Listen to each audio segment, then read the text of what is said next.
اما بعد فاعوذ باللہ من الشیطان اللعین الرجیم بسم اللہ الرحمن الرحیم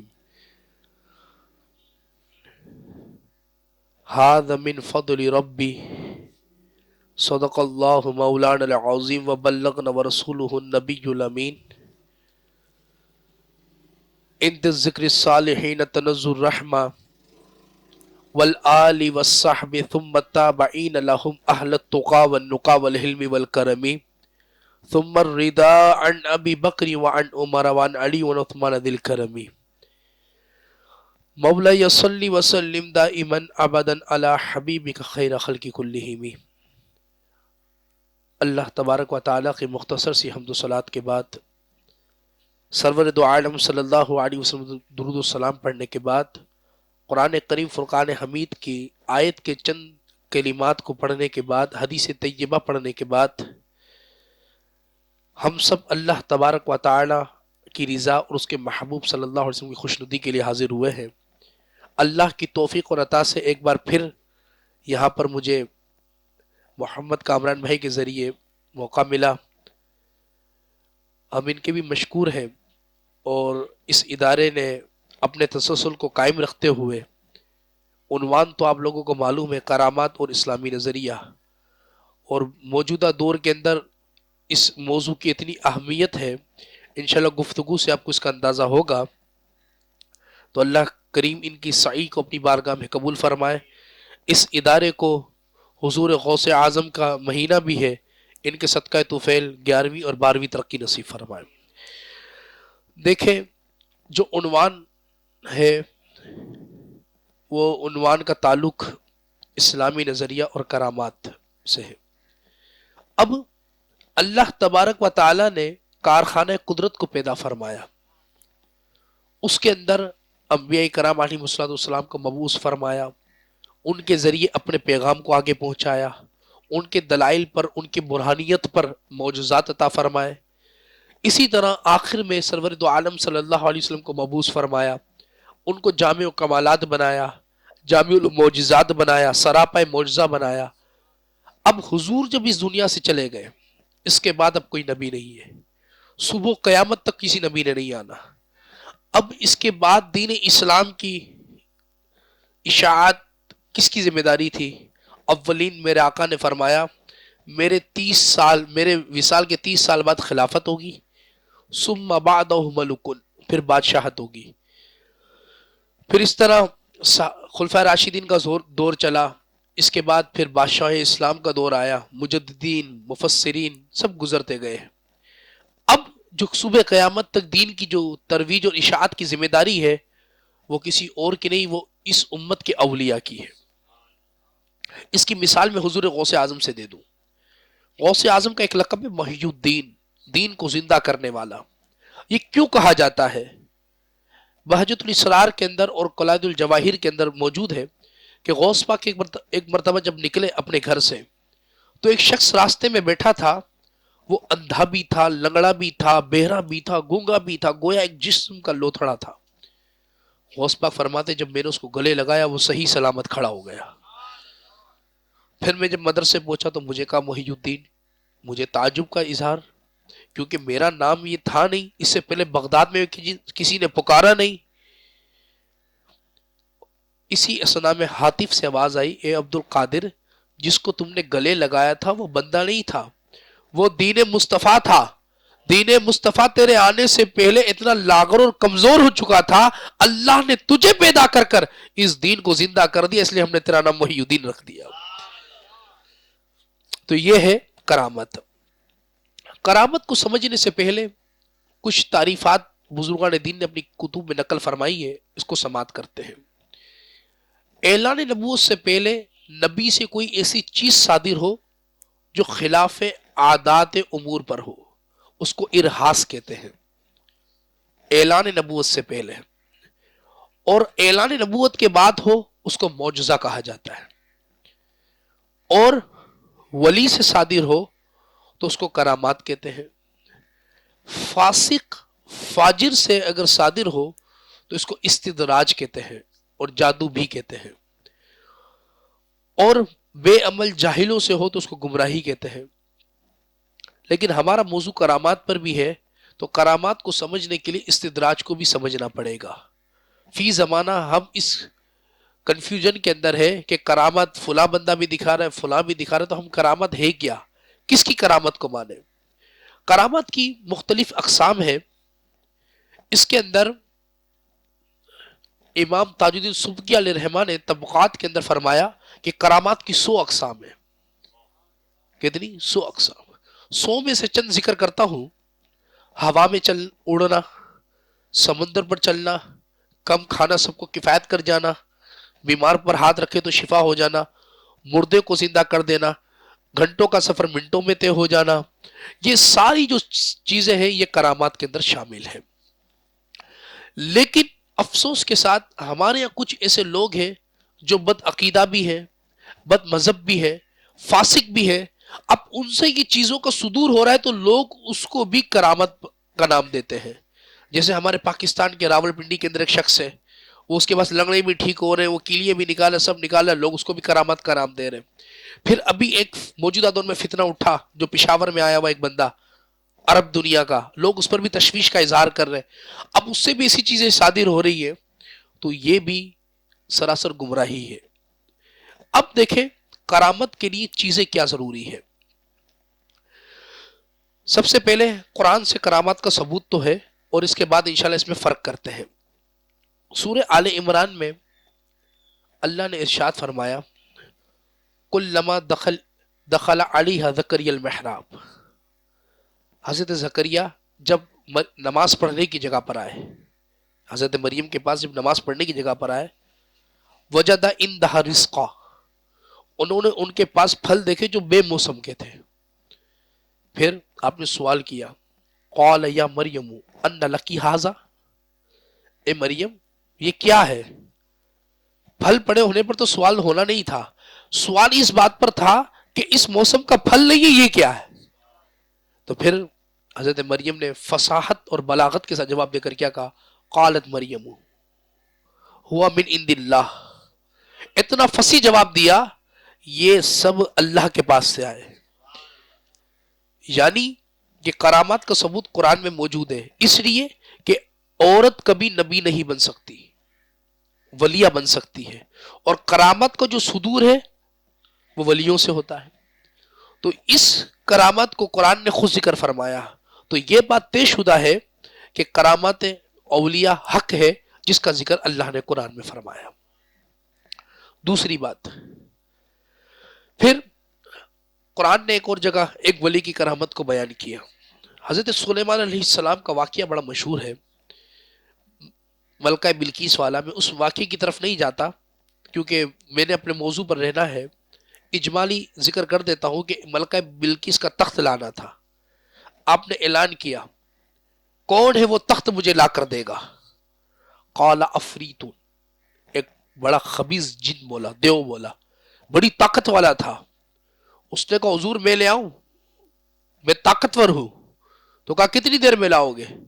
اس نے کیا کہا کہ جب تک آپ کھڑے بیٹھیں گے تو تخت کو سامنے پائیں گے۔ تفاسیر کے اندر ہے آپ دنیا کے بادشاہ بھی تھے، صبح سے آپ جب کاروائی سنتے تو دوپہر ہو جاتی، تقریباً 6 گھنٹے کا وقت لگتا۔ بولا اگر اس سے پہلے آ گئی تو وہ کیا کریں گے؟ وہ تو قریب پہنچ چکی ہے، 3 میل کے فاصلے پر ہے، اس سے پہلے مجھے تخت چاہیے۔ پھر قرآن نے کتنے خوبصورت لفظوں سے مخاطب کیا قال الذی عندہ علم من الکتاب، اب وہ بندہ بولا جس کے پاس اس کتاب کا تھوڑا سا علم تھا۔ کون سی؟ سلیمان علیہ السلام کی کتاب کا تھوڑا سا علم تھا۔ اب وہ بندہ بولا انا آتی کا، حضور میں لے آؤں؟ فرمایا کتنی دیر میں لاؤ گے؟ اس نے کیا قبل ان یرتد الیک طرفک، حضور آپ کی پلک جھپکے گی نہیں اور تخت سامنے ہوگا۔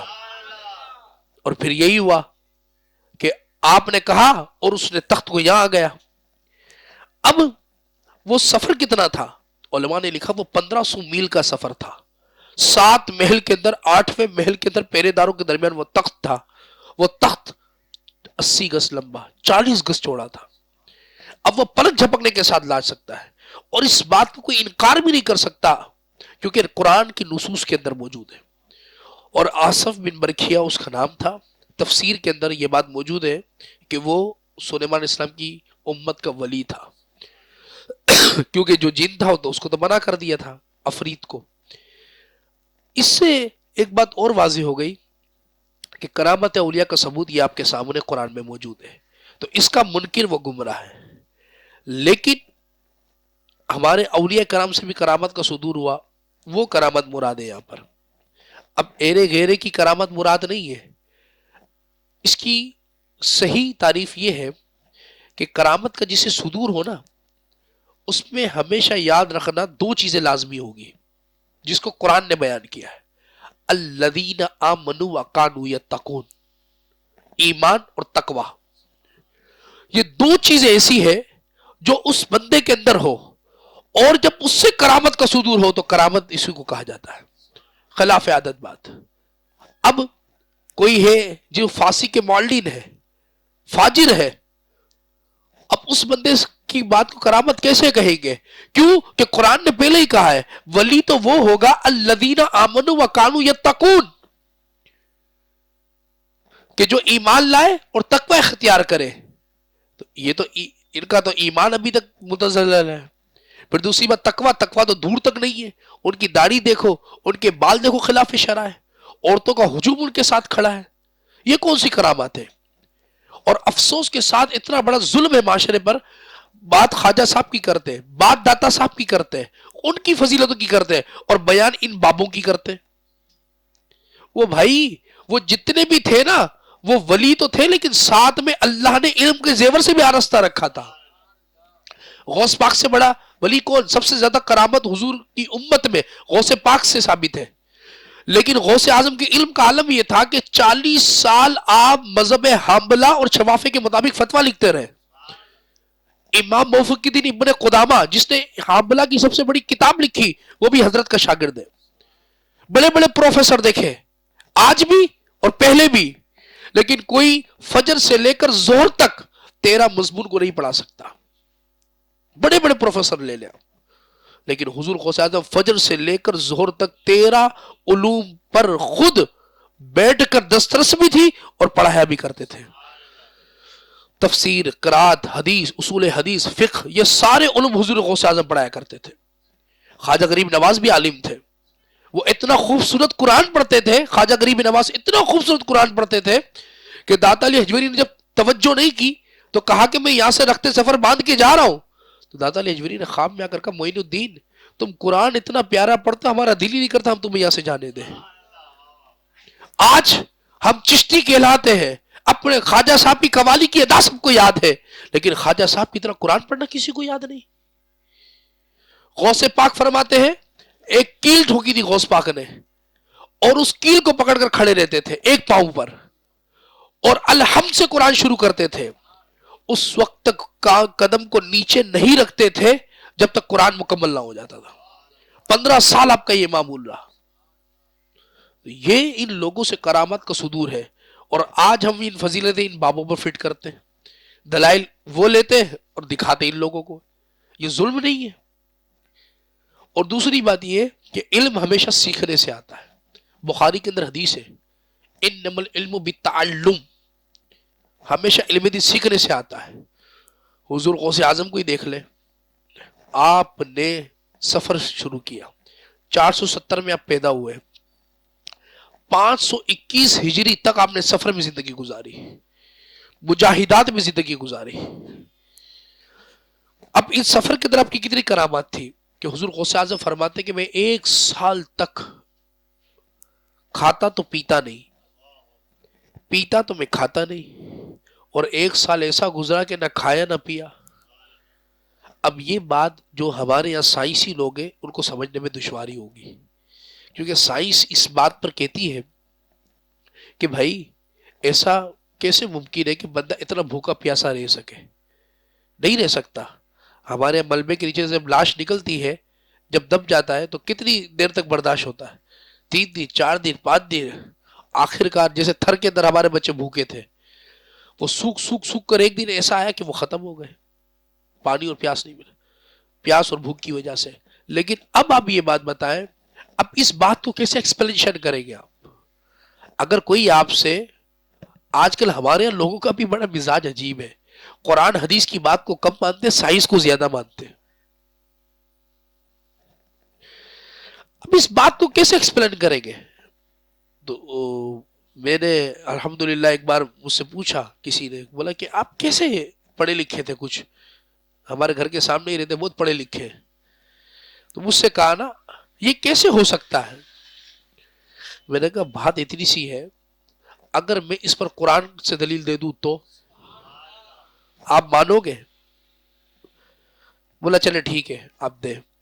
میں نے کہا اصحاب کہف کا واقعہ اٹھا کر دیکھیں، رب نے فرمایا لبثوا فی کہفہم ثلاثمئہ، کہ وہ 300، پھر آگے فرمایا 309 اور کچھ سے کچھ زیادہ سوئے. وہ 309 سال کا عرصہ قرآن نے ذکر کیا، 9 کو الگ ذکر کیا. اب انہوں نے کون سا کھانا کھایا، کون سا پانی پیا جو 309 سال تک، جب اس دور کی امت کے اولیاء زندہ رہ سکتے ہیں؟ یہ تو حضور کی امت کا ولی بھی نہیں، ولیوں کا سلطان ہے. یہ اولیاء کے رموز ہے. یہ ہمارے پاس ثبوت ہے سب سے بڑا، کہ وہ غوث پاک کا جو سارا سفر تھا نا، وہ اس بات کی عکاسی تھی کہ اس دور کی امت کے ولی بھوکے پیاسے رہ سکے، اور پھر حضور کی امت کا ولی اب اس دور کی کتاب کا علم تھا، وہ تخت اٹھا کر لے آیا. اور حضور کی امت کا ولی غوث اعظم، اس کی کرامت کیسی ہوگی؟ پھر اس کتاب کا تھوڑا علم تھا نا، کیا قرآن نے کہا نا قال الذی عندہ علم من الکتاب، تھوڑا سا علم تھا اس کتاب کا جو تخت اٹھا کر لے آیا. اب حضور غوث اعظم کے علم کا عالم دیکھیں، اتنی کرامات کا صدور کا رونا رونے والوں، یہ تو دیکھو کہ قرآن نے اس بات کو خود واضح کہا، قال الذی عندہ علم من الکتاب، تھوڑا سا علم تھا وہ تخت اٹھا کر لے آیا. اور حضور غوث اعظم کے علم کا عالم کیا تھا؟ تلبیس ابلیس کتاب لکھی تھی محدث ابن جوزی نے ولیوں کے خلاف. وہ ولیوں کو نہیں مانتے تھے، صوفیہ کو تو مانتے ہی نہیں تھے. ان کا ایک شاگرد تھا، وہ غوث پاک کا مرید تھا. اس نے کہا حضرت کبھی آئے، میرے پیر صاحب بھی درس قرآن دیتے ہیں. انہوں نے کہا پیر ہو کر درس دیتا ہے؟ بولا بڑے تعجب کی بات ہے، پیر ہو کر درس قرآن دیتا ہے. بولا آپ آئے تو صحیح. محدث ابن جوزی نے کہا چلو ٹھیک ہے چلتے ہیں. گئے. غوث پاک کی بارگاہ کا اصول تھا قاری قرآن پڑھتا، آپ تفسیر فرماتے ہیں. غوث پاک نے اس پر شروع کیا تفسیر بیان کرنا، پہلا قول بیان کیا.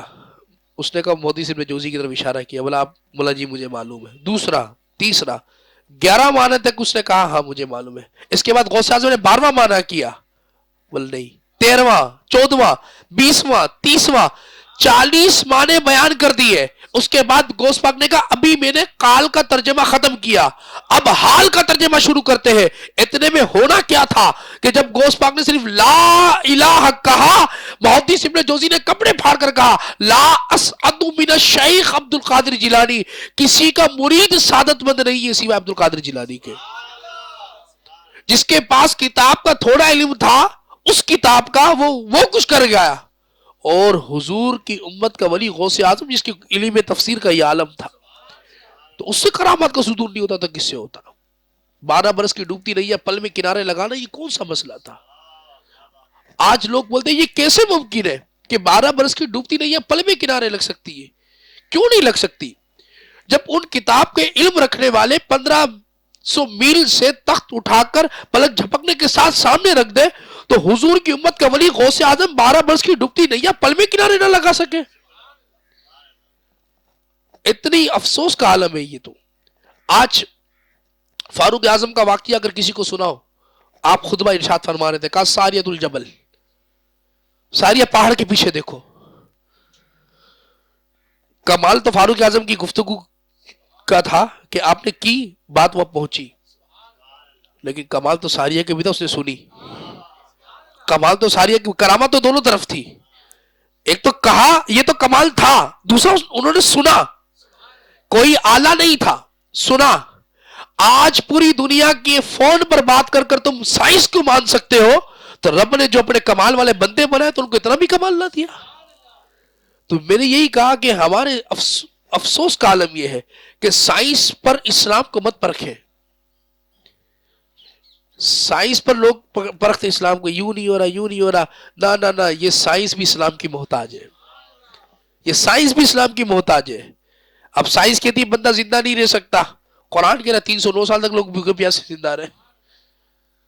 تو اس لیے اسلامی نظریہ یہ ہے کہ اولیاء اللہ کی کرامات حق ہے، لیکن اس کے لیے تقوی لازمی ہے، اس کی ظاہری صورت بھی دین والی ہو، شریعت والی ہو.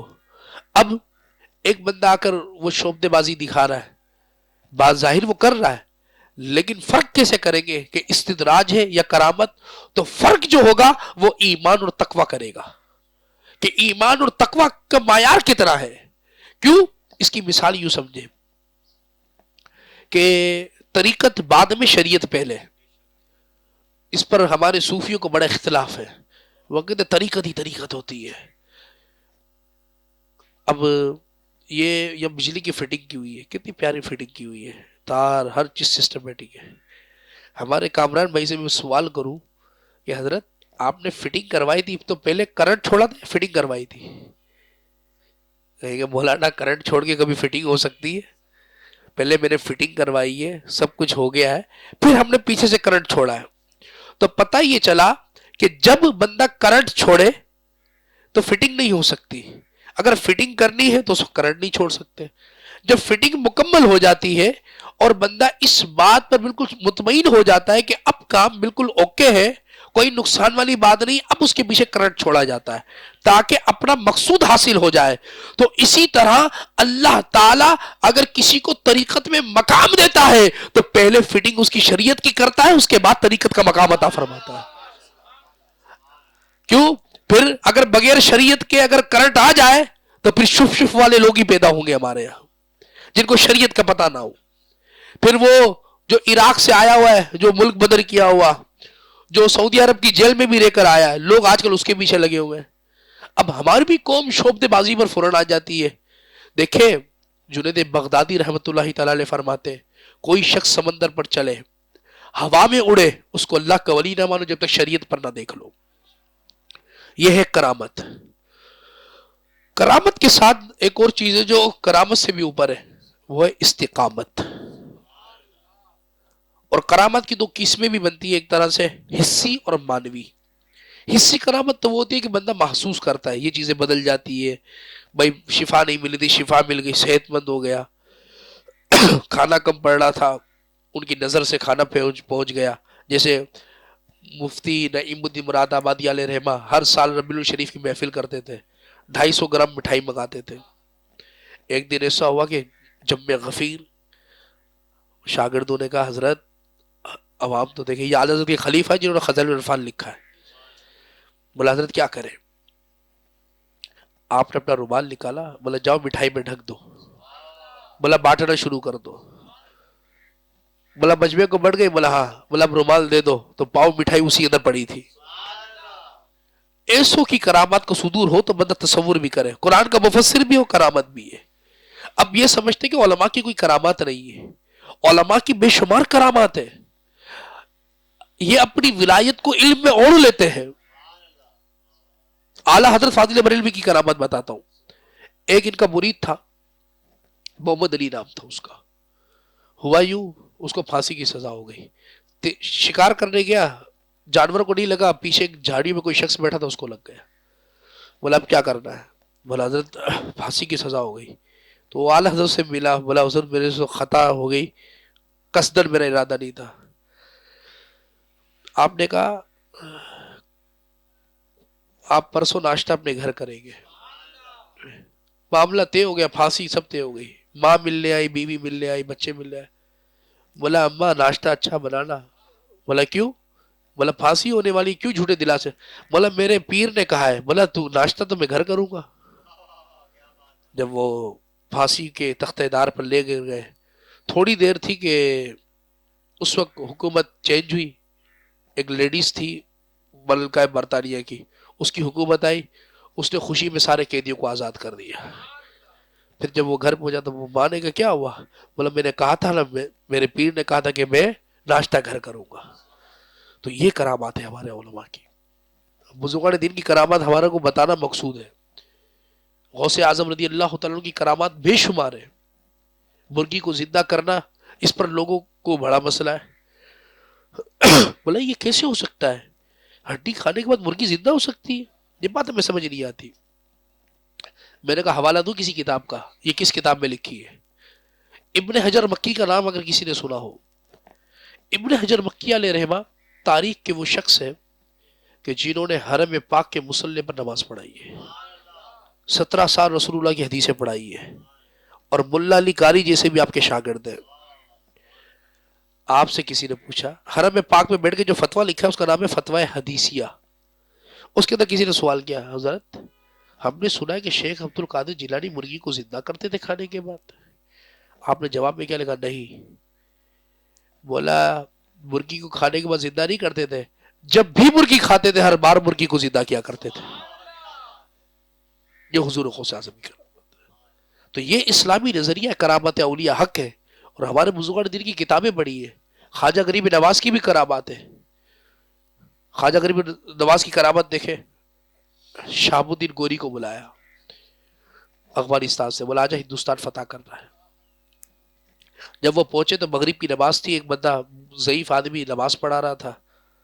شہاب الدین گوری پیچھے کھڑے ہو گئے، اتنا خوبصورت قرآن پڑھ رہا تھا. جب سلام پھیرا تو وہ دیکھنے لگا. بولا یہ کون؟ بولا یہ خواجہ غریب نواز ہے. بولا خواب میں آ کر تو مجھے کہا تھا کہ تم آ کر یہ حملہ کرو.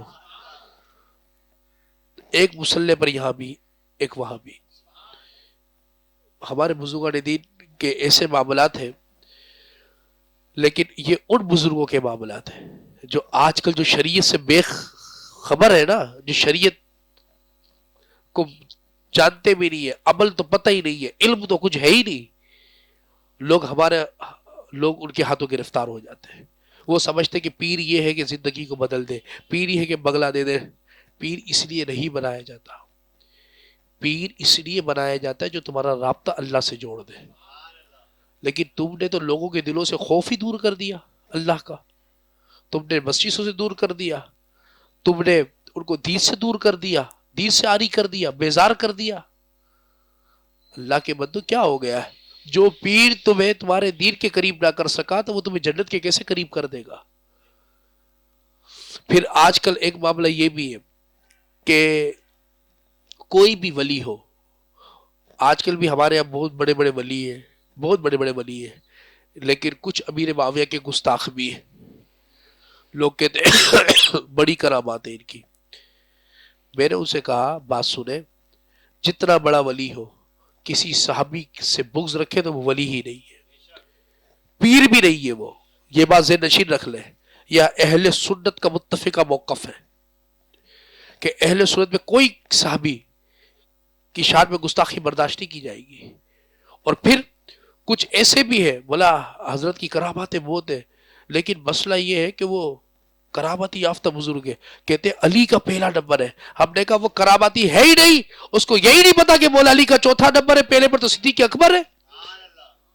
تو ایسے لوگوں کی جو کرامات ہیں جن کے عقیدے میں مسئلے ہیں، یہ شعبدے بازی ہے، یہ استدراج ہے. کرامت اسی کی ہے جو شریعت کے تابع، جو اسلام کے تابع، جو ایمان کے تابع، جو تقوی کے تابع. اصل کرامت اسی کو کہتے ہیں. اس لیے شریعت مقدم ہے، شریعت کے بغیر بندہ کچھ بھی نہیں ہے. خواجہ غریب نواز سے پوچھو نا، مسجدیں بنوائی، اسلام پھیلایا. غوث اعظم کو دیکھ لو، 21 سے لے کر 61 تک 40 سال تک آپ واعظ و نصیحت فرماتے رہے. 40 سال تک واعظ و نصیحت کی اور 28 سال تک مسلسل تدریس فرمائی اس منصب پر بیٹھ کر. وہ بھی تو پیر ہے، وہ بھی تو ولی ہے. ارے آپ کو پتہ نہیں ہے ہمارے پیر صاحب اتنے بڑے پہنچے ہوئے، وہ نماز بھی مکے میں پڑھتے ہیں. واہ بھائی، اچھا پھر؟ بولا وہ عشاء تو مدینے میں جاتے ہیں. تو پھر میں نے کہا کہ پیر صاحب کو کہو تھوڑے سے ریال لے لو اور پیر صاحب کو کر دو کمرے میں بند. بولا جب نماز پڑھنے مکے جانا تو کھانا وہی کھا لینا ہوٹل میں کسی. پھر پیر صاحب پتہ چل جائے گا کہ نماز کہاں پڑھنی ہے. تو ظاہر شریعت مقدم ہے. حضور غوث اعظم کا واقعی خود سن لینا، ولی کیسے بنتا ہے بندہ. یہاں آنے کا مقصد صرف اور صرف یہ ہے کہ علم کی بات یہ کر رہے ہیں، علم کو پھیلا رہے، اس لیے ہم ان کے ساتھ کھڑے. اس کی وجہ یہی ہے،